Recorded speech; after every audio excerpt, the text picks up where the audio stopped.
यार आज बात करते हैं फ्रोज़न शोल्डर यानी एडिसिव कैप्सुलाइटिस की, जो बेसिकली एक ऐसी कंडीशन है जहां कंधे में दर्द और अकड़न धीरे धीरे बढ़ती जाती है और समय के साथ काफ़ी सीरियस हो जाती है। इसमें शोल्डर जॉइंट की कैप्सूल मोटी और टाइट हो जाती है, जिससे मूवमेंट कम होने लगती है और रोज़ के काम जैसे कपड़े पहनना, हाथ ऊपर उठाना या पीछे ले जाना बहुत मुश्किल हो जाता है। साथ में साइनोवियल फ्लूइड की रोल भी अफेक्ट होती है और इसका असर नॉर्मल जॉइंट मूवमेंट पर पड़ता है। ये प्रॉब्लम अक्सर धीरे धीरे शुरू होती है, इसलिए शुरुआती साइंस को पहचानना ज़रूरी है और सुधार में आमतौर पर 1 से 3 साल लग सकते हैं।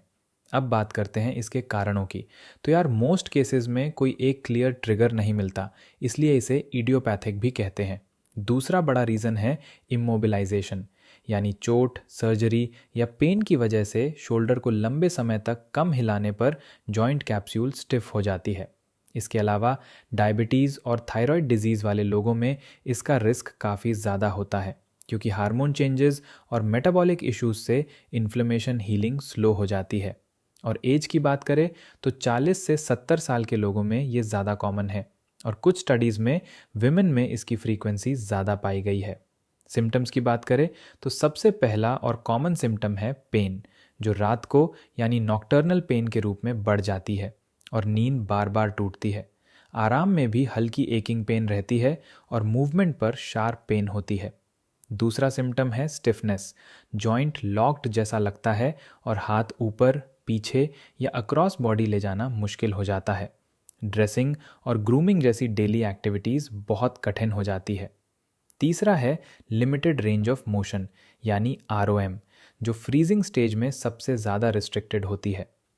डायग्नोसिस की बात करें तो डॉक्टर फिजिकल एग्जामिनेशन में पेन, टेंडरनेस, स्टिफनेस और रेंज ऑफ मोशन की जांच करते हैं और एक्सरे, अल्ट्रासाउंड, एमआरआई या आर्थोग्राफी जैसे इमेजिंग टेस्ट से दूसरी कंडीशंस रूल आउट करके डायग्नोसिस कंफर्म की जाती है। ट्रीटमेंट में पहला स्टेप है पेन रिलीफ, जिसमें एनएसएआईडीज जैसे एस्पिरिन और आइब्यूप्रोफेन इन्फ्लेमेशन कम करते हैं। कॉर्टिकोस्टेरॉइड इंजेक्शन से तेज़ दर्द और सूजन में राहत मिलती है और हीट थेरेपी से मसल टाइटनेस कम होती है, जबकि कोल्ड थेरेपी अक्यूट पेन को शांत करती है। दूसरा स्टेप है मोबिलिटी रेस्टोरेशन, जहां फिजियोथेरेपिस्ट की देखरेख में शोल्डर एक्सरसाइजेस से आरओएम धीरे धीरे बढ़ाई जाती है। रेगुलर फिजियोथेरेपी सेशंस में स्ट्रेचिंग, स्ट्रेंथनिंग एक्सरसाइजेज और पोस्चर करेक्शन होती है और शोल्डर को एक्टिव रखना बहुत ज़रूरी है।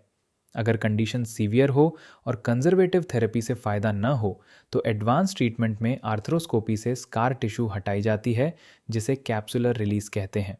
एमयूए यानी मैनिपुलेशन अंडर एनेस्थीसिया में जनरल एनेस्थीसिया में शोल्डर को केयरफुली मूव किया जाता है और हाइड्रोडाइलेटेशन में स्टेराइल फ्लूइड इंजेक्ट करके कैप्सूल को जेंटली स्ट्रेच किया जाता है। घर पर केयर के लिए डॉक्टर या फिजियोथेरेपिस्ट का एक्सरसाइज प्रोटोकॉल रेगुलरली फॉलो करो। बिना गाइडेंस के एग्रेसिव स्ट्रेचिंग मत करो और हीट पैक को तौलिए में लपेटकर 15 से 20 मिनट्स रखो। रिकवरी की बात करें तो 3 स्टेजेस होती है। पहली फ्रीजिंग स्टेज, जो 0 से 6 महीने की होती है, जिसमें दर्द सबसे ज़्यादा होता है और गोल होता है पेन कंट्रोल और जेंटल मोबिलिटी। दूसरी फ्रोज़न स्टेज, जो 6 से 12 महीने की होती है, जहां दर्द कम होता है पर स्टिफनेस रहती है, इसलिए फिजियोथेरेपी और होम एक्सरसाइजेज ज़रूरी है।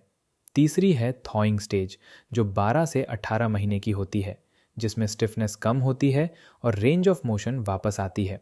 अधिकांश केसेस 12 से 18 महीनों में ठीक हो जाते हैं।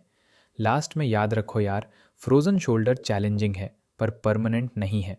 ऑर्थोपीडिक स्पेशलिस्ट से टाइमली कंसल्टेशन लो, कंसिस्टेंसी के साथ फिजियोथेरेपी और होम एक्सरसाइजेस फॉलो करो और पेशेंस रखो, क्योंकि सही देखभाल से मीनिंगफुल इम्प्रूवमेंट और फंक्शनल रिटर्न बिल्कुल पॉसिबल है।